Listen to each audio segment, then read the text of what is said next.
I like to say I'm a vain spoken word artist, and so like I need a little round of applause before I know that an event is.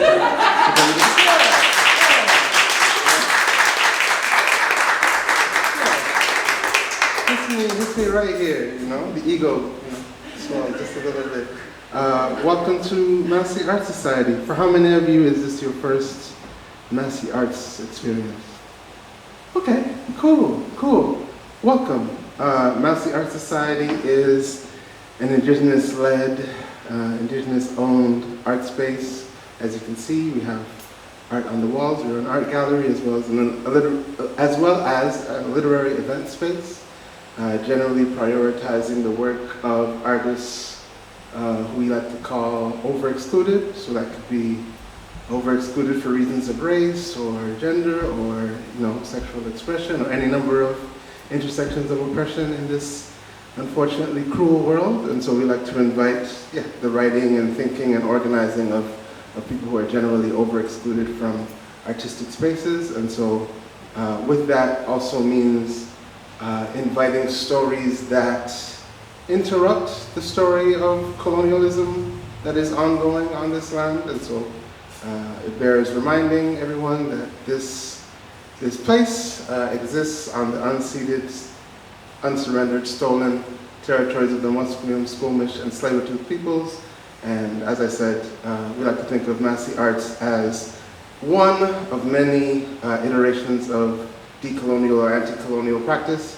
And so, we hope that this event happens in that spirit. And like having read the book, I would say it very well does. And so I invite you to think about the stories that you're inclined to tell and how we can sort of unify in pushing back against not only the story of colonialism, but like the effects of it. And so without further ado, I will introduce our featured reader and the novel that you're all here to learn so much more about.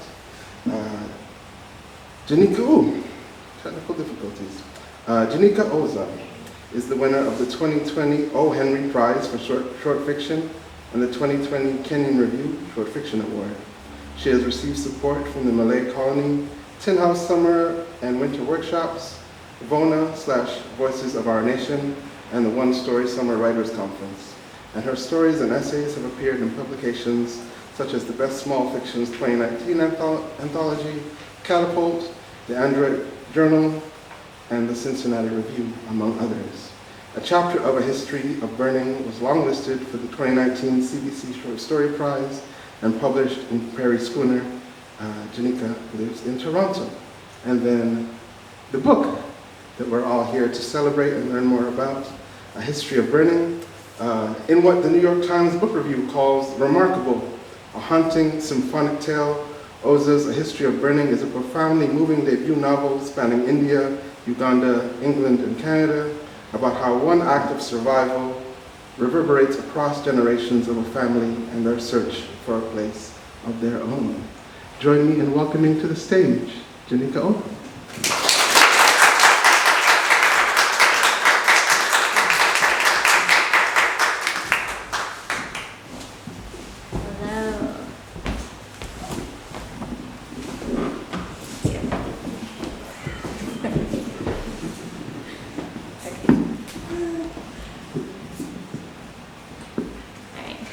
Hi everyone, thank you so much for being here.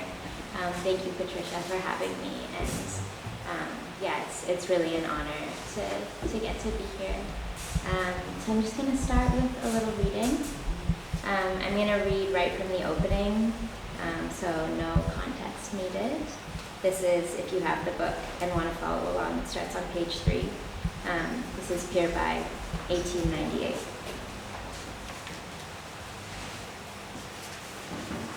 The last day Pirbai spent in Gujarat was ignited by a sun that could not last. The heat was a dry beast, scorching the fields yellow as Gora hair. He eased himself onto a step by the water's edge, letting his chappals graze the foam. Jamnagar offered him nothing. For as long as he could remember, every day was the same.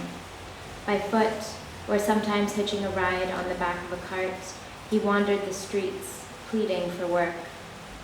Today the landowner barely raised his eyes, and he knew he was probably one of many boys turned away.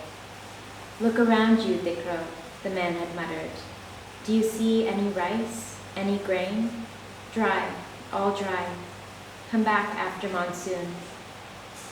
When Pirbai pointed to the white buds bursting across a field, the man laughed until he coughed. His lips cracked and blood pulsed on his stained teeth. "Those are for British exports, not for us."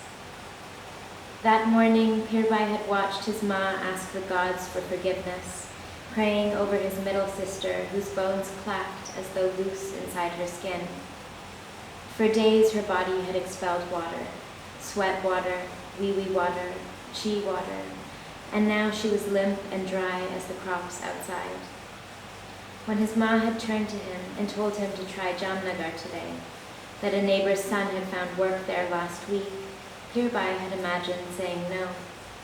He had thought about rolling over on his sleeping mat, refusing to leave home and playing gilli danda with his siblings in the deadened grass instead.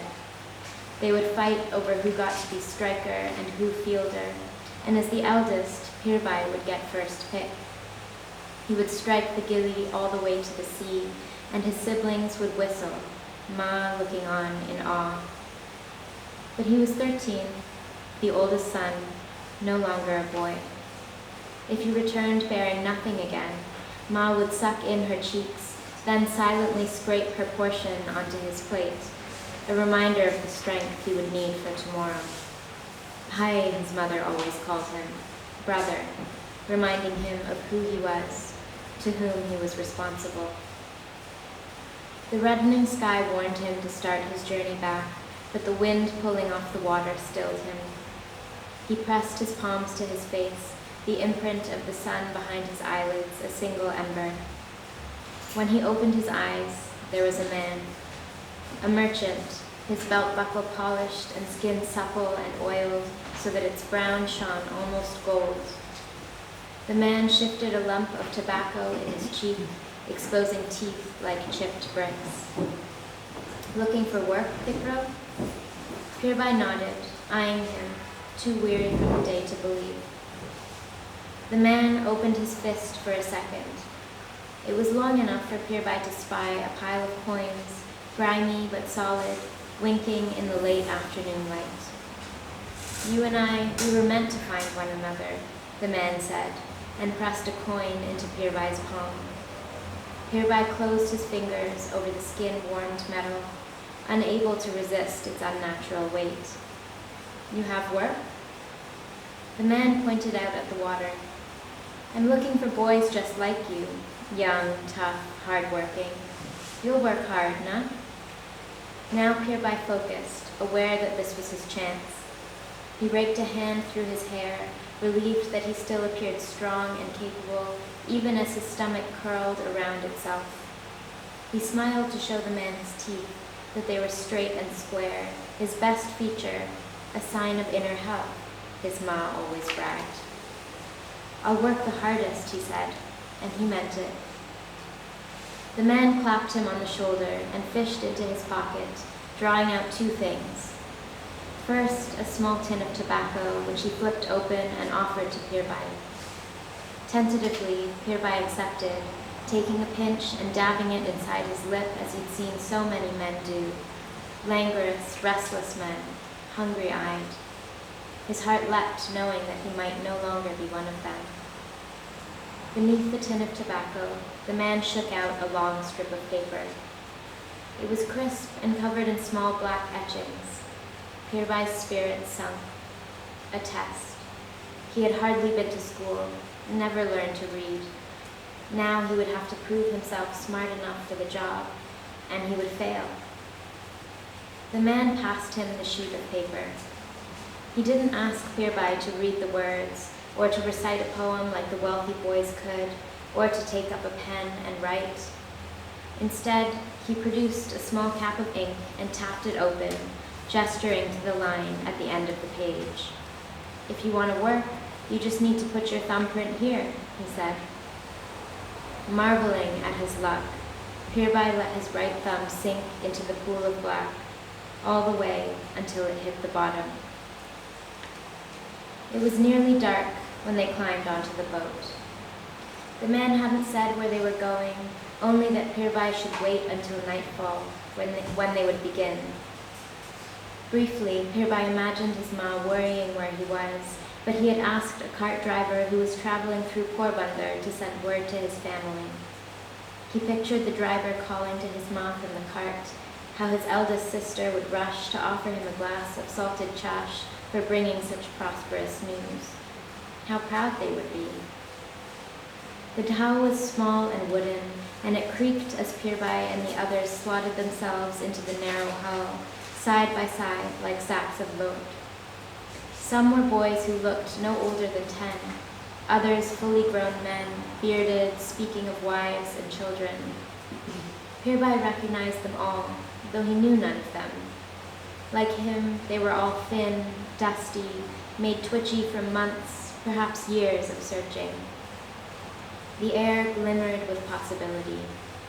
Pirbai felt a greasy fullness, having bought some batita bhajias with the paisa the merchant gave him, upon the man's insistence that he would need energy for the journey. The oil had curdled on his tongue as he thought of his middle sister, who hadn't swallowed food in days, but he forced the thick mash down, sucking away the salt that burned his lips. Now, Pirbai didn't see the merchant. Instead, 3 Goras stepped onto the dhow, their shoulders broad and uniforms crisp. Captains, Pirbai thought. British. The men were speaking, laughing, but the words that tumbled from their lips were unintelligible. He knew only a few words in English, gleaned here and there on his searches for work. Hello, thank you, country, bread. And he heard none of these now. I heard there's work in Karachi.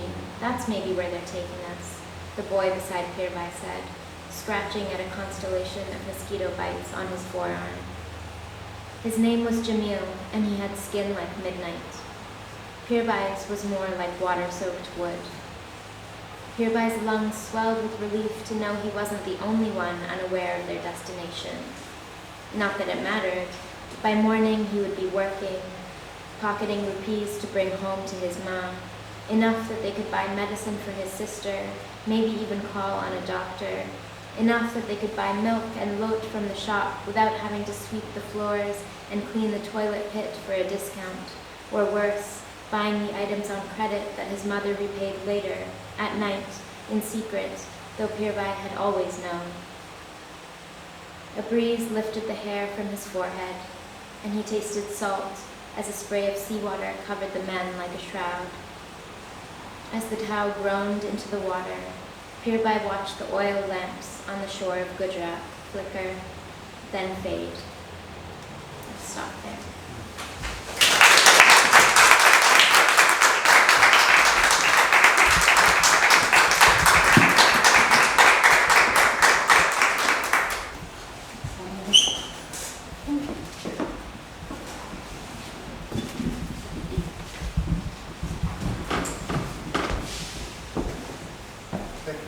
That is good. Thank you for that. Thank you for that. I guess by way of like checking in, the question that I want to ask first is just like, how does it feel to be on this like whirlwind of a book tour, or like, you know, how are you navigating all of the different responses to this book so far? Because like, I get the sense, having like released the book myself, it's like, you think you know what a book is, and then you put it out into the world, and it's touched by many hands and many minds, and then people are telling me like, oh, this is what I found, this is what I found, this is what I found. And so like, how are you reckoning with all the buried treasures that people are finding in the pages that you wrote? Yeah, I think it's an interesting balance because for so long the book was just mine. For 6 years I was working on this book. And so it was very personal, very private. For a lot of that time I didn't tell almost anybody that I was working on it. And it's very much connected to my family and family history, and so it also, you know, holds a lot of weight. for me. And so now releasing it into the world and having it be interacted with by people I know and don't know is a real change. I think I've had to learn, and I'm still learning, to practice some kind of detachment, and sort of allowing it to exist as its own entity now. There are moments when I remember that I wrote it, when somebody that I know tells me that they read it or they connected with something specific, or when someone from my community, from the same background, finds the book and lets me know that something about it spoke to them. Those moments remind me that this is something very, very personal, very connected to me, but I think there has to be a lot of forgetting. So I'm learning to forget. Oh wow, yeah. I'm just reacting in that way because the phrase "learning to forget" in the context of what's inside those pages is quite heavy, because so much of the book to me is about the contentions of remembering, or the things that we do in order to remember. But your answer was also a lovely segue into my next question, because I think it seems to me that in encountering the book, maybe the first thing that people remark at is the scope of it. You pick up the book and you're like, wow, almost 400 pages, congrats, that must have been an undertaking. And then you do the math and it's wow, almost 100 years. And then you start reading and it's but the interiority, the intimacy is marvelous. So this tension between intimacy and scope, what I'm hearing is that you're reckoning with this tension between intimacy and scope, not only in terms of what you wrote on the page, but also in the reception of the book. But in terms of the writing process, how did you navigate this this desire to make a multi-generational tale, but also make it feel intimate and familial and social in all those ways? Yeah, I think first of all I didn't set out to write a book of this scope. I definitely didn't set out to write a book that would span 100 years. When I started writing the book, the initial chapter, or the early part that I wrote, started in 1972. So the initial scope was maybe a couple of decades. But I sort of realized at a certain point that one of the characters in that initial scene that I'd written had been through this experience of displacement and exile before. And that had been during partition in 1947. And so I jumped back to that time, and I just kind of kept doing that. I kept sort of digging, and the more I got to know the characters, the more I saw, that I had to go back and back. I was really asking myself this question of how far back do I have to go to undo the wound in this family? And the wound that I was thinking of was the wound of family separation and displacement. And so that brought me all the way back to the opening, which I just read. So it really grew as time went on. I think if I had set out to, if I had known that this was going to be the scope, I might not have done it. Yeah, and then in terms of the intimacy, I think that also developed over time when I started writing the book. Initially it was in third-person omniscient, which I think a lot of multi-generational family novels, the ones that had really inspired me, are written in an omniscient, sort of godlike perspective. And so I had initially started writing it like that, but there was one day where I had a free Saturday and I just wanted to spend it writing, and I sat down and this chapter just fell out of me all at once, which is not, that doesn't happen for me normally. But it was this chapter from the perspective of Rajni in 1947, the partition chapter. And that came out in third person close. And that was the first chapter where that had happened, and it sort of, I understood when that chapter came out of me that that writing the book in that way could allow me to kind of drop down into the body of the characters and just write a book that was much more embodied and much more sensory, and that was really what I was interested in, was like the being very attuned to the way the body is through all these different times and places. And so I shifted the way I was writing after that, and I think it allowed for a lot more intimacy then. Thank you. All of your answers are segueing lovely, in a wonderful way, into the things that I have on my little notebook. Because in hearing you talk about how this book came to be, one of the words that seems to come up a lot is like community, community, community. So I'm imagining that there's a way in which, you conceive of yourself as writing this book not only for yourself, but as a token for your community, let's say.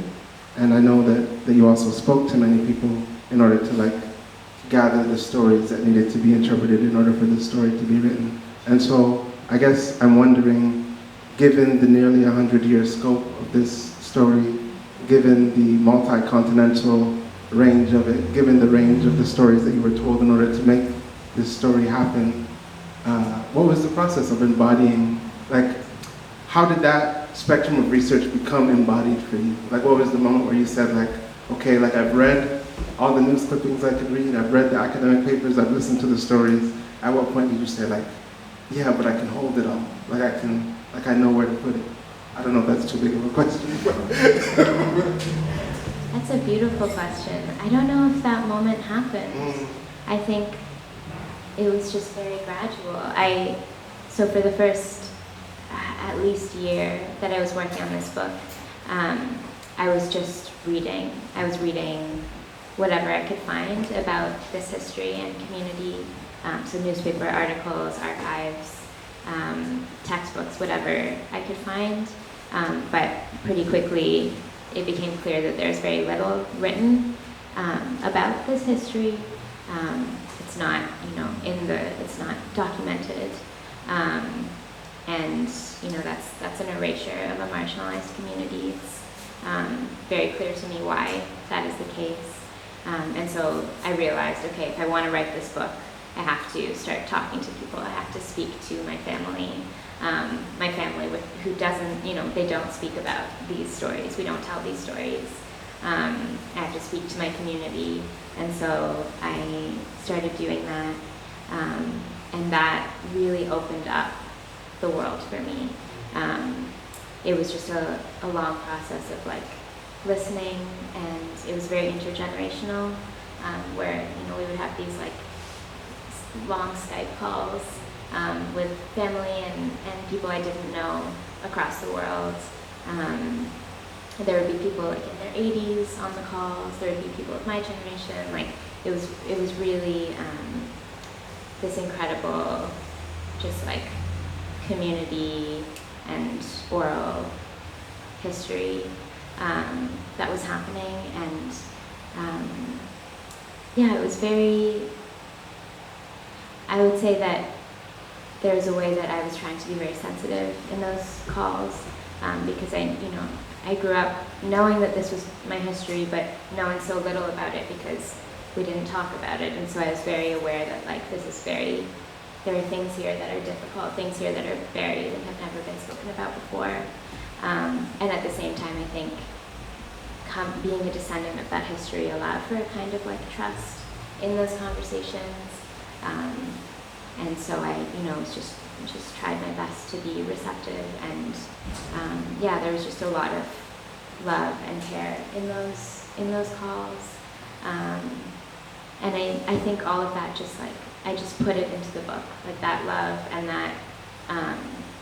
that desire to honor this very intergenerational process went into the book, which is very much about generations and the kind of communication, miscommunication, lack of communication, possibilities for communication between generations.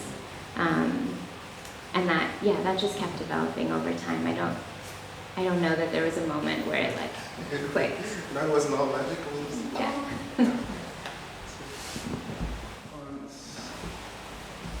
Makes me want to meditate on the ways in which,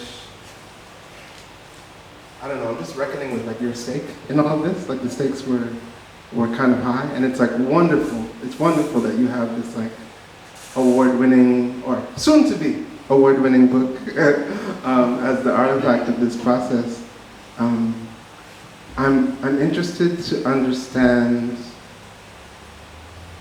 what the book taught you, and like, you know, because often in creative processes, like whether we admit it or not, like there are some questions that we want to answer, and it's like, oh, there's no, like, these questions can't be answered in like normal conversation. I can't like go to my friend and be like, hey, do you know like the secrets of the universe?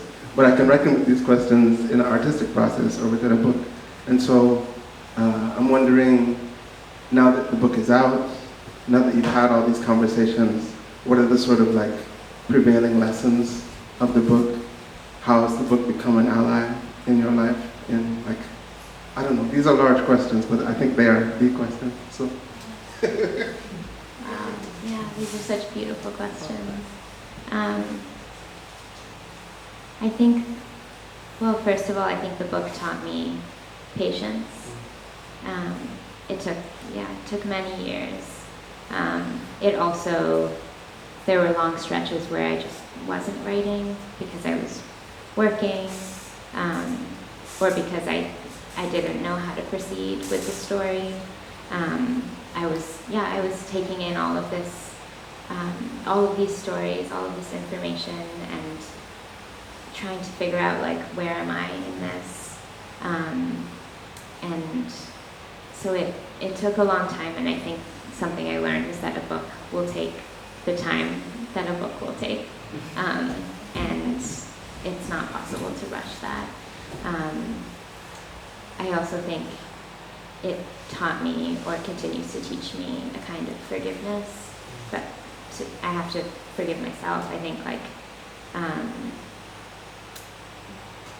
it is only possible to write the book that you can write in, you know, with everything you have in that moment. And I think like as a writer, you know, we'll always be our biggest critics, our own critics, and like, it would be totally possible for me to like reread this, which I haven't done since it's come out, but and to like, you know, reread it with a red pen and like, but like there's absolutely no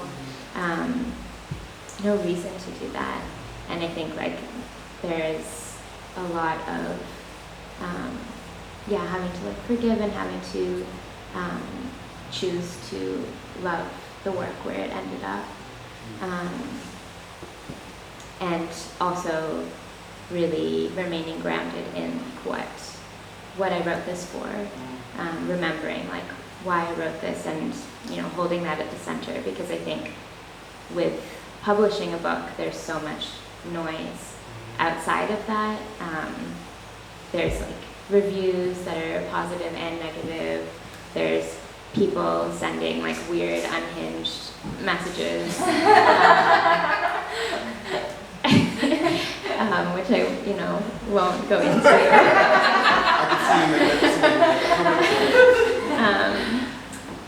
But I think like remembering that, you know, I wrote this for myself. I wrote this for community. I wrote this because it's a story that I didn't see out there, and you know, the part that meant the most to me in all of this was really having that chance to speak to my family and my community in the ways that this book has sort of become an opening in my own life.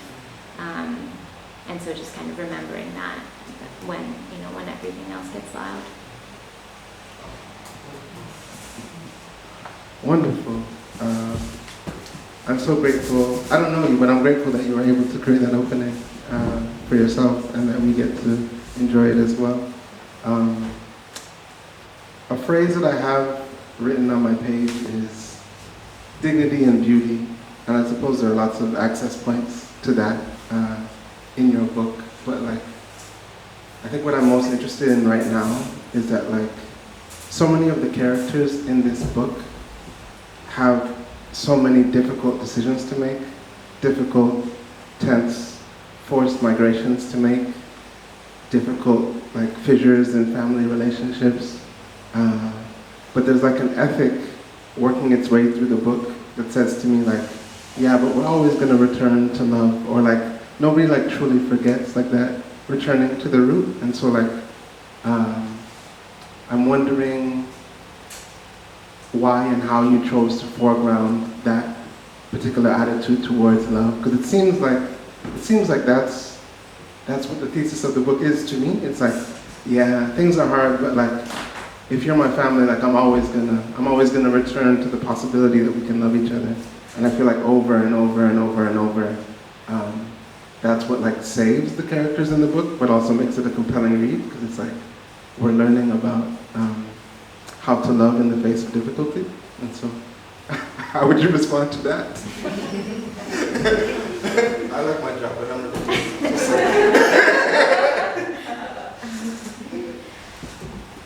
Thank you for saying that, and yeah, that's such a tender question and a tender way of reading the book, and I think,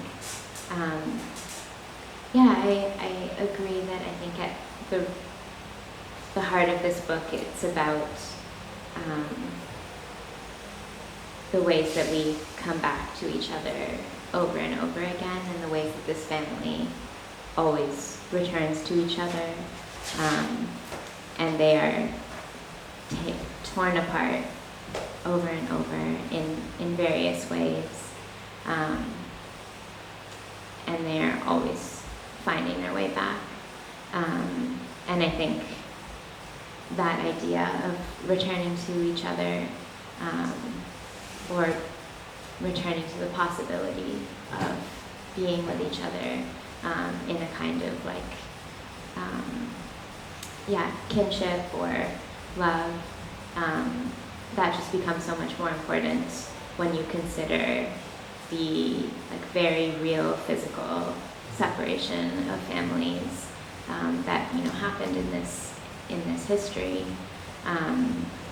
over and over again with these different forced migrations, and so I really wanted to center that kind of returning, and yeah, to give it the weight that it deserves.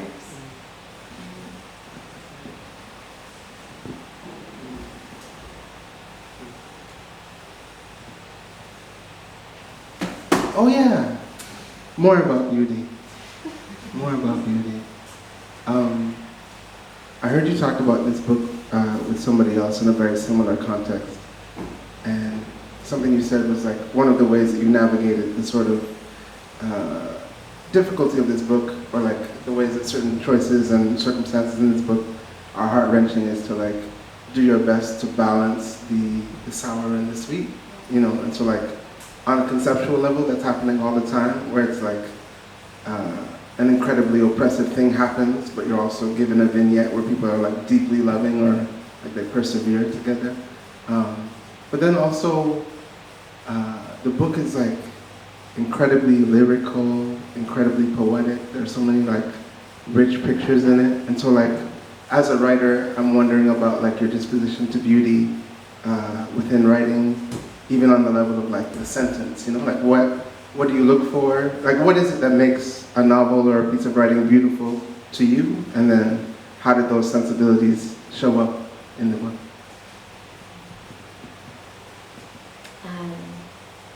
I think beauty is in the specific. The more specific, the more detailed, and like unique to this particular person or experience or place. The more granular you can get, the more gravity, I think. And so in writing, I think I'm just always trying to pay very close attention. And that is on the level of the sentence, and that's also like on a grander scale in like writing a story that that for me was really about bearing witness and kind of not refusing to look away from parts that are difficult or ugly or uncomfortable. Continuing to look and interrogate. And I think the balance that you're talking about, that's something that I took really seriously when writing this book. So it is a book that is, it holds a lot of loss, it holds a lot of grief. And so there are some moments in this book where I just wanted it to be purely joyful. I just wanted to give this family a pure moment of eating a really good meal or having a party, and just let it be that. And I also think that disposition was also something I had to build into my life when I was writing this book. There were times when I was writing this book and it was just very heavy, very difficult. There were certain scenes that even now, if I read them over, I can't read them out loud because they're painful, and so I had to become very attuned to that, to what writing this book was doing to me, and attuned to the ways that my body was responding or being impacted, and then very much respond to that, be okay, so after I work on that scene today, I'm not writing anymore, and I'm going for a walk, or I'm going to forget that I write and go spend time with people who love me, not because I'm a writer, but because I'm a human. That became really important. I love this. I feel very privileged. I feel very privileged to be able to ask these questions, because it's making the book is already unfathomably rich in its substance, but then to be able to tease out these extra layers is really a pleasure. One of the ways that I deeply respect the book is that I imagine in writing a historical fiction about there's the shadow of colonialism, there's the forced migration, there's racial tensions that lead to forced migration, and yet no single human being in the book, to my reading, is ever reduced only to their worst action, their most heinous decision, their most selfish choice. All of the characters remain deeply human. They're not caricaturized by the sort of political circumstance. And so I'm wondering how you held that balance, where it's there's a tender regard. So it's even when the racial tension makes it so that Black people and Indo-Ugandans are at their worst together, there's also love. There's also a regard for humanity. There's also gentle favors done to make sure that certain families get passage into freedom in a certain way. Can you say more about how it is that you allowed the characters to hold all of this nuance and not reduce them to the sort of fractious nature of the conflict that was being described? Thank you. I think when you spend enough time working on a book and spending enough time with these characters, they become real in that way, where it feels wrong to see them as so one-sided. They hold nuance in the same way that any person in my life does, or I want to see the people in my life with that much generosity and understanding, and so I think that lens also extends to the way that I write. And I think too, when it comes to this particular history, the Western documented, the way that it's been documented in Western archive is very unnuanced and it's a very biased, kind of one-sided look at something that is very complicated. A lot of the newspaper articles that I was reading about, the expulsion of Asians from Uganda in 1972, treated it as if it was just this very orderly time. People were lining up, getting their refugee card stamped, and then just hopping on a plane, flying to London or Toronto, being given winter coats and getting to start a new life. It's very generous to the British. And of course, when I spoke to my family and community about what they went through, that was, couldn't have been further from the truth. And also, there are ways that even a figure like Idi Amin, who's was the dictator at the time in Uganda, who's a very well-known dictator, has also been caricatured. And he was responsible for the brutal murder of thousands and thousands and thousands of people, and yet he was also caricaturized in this way that was very anti-Black and very racist. This caricaturing of him as a comparison to animals, and this sort of harping on cannibalism and all of these ways that too is felt so wrong to me to be reading that, even though he's a person who's responsible for my family being expelled and exiled, and yet it feels deeply wrong to read those ways of seeing a person. And so I just felt very I wanted to write against all of that. Thank you. I'll just ask one question before I open it up to audience questions. So if you have thoughts mulling, keep them in mind. The book has been out for about 3 months. Before we were on stage, we were talking about all the conversations of this sort that you've had throughout the continent. And are there aspects of the book that you haven't been asked about that you want, or that you wish you had more space to talk about? Is there anything that hasn't been said that you were you know what? Somebody should really ask me about this. Maybe it's a cop-out for an interviewer to be hey, you formulate the good question.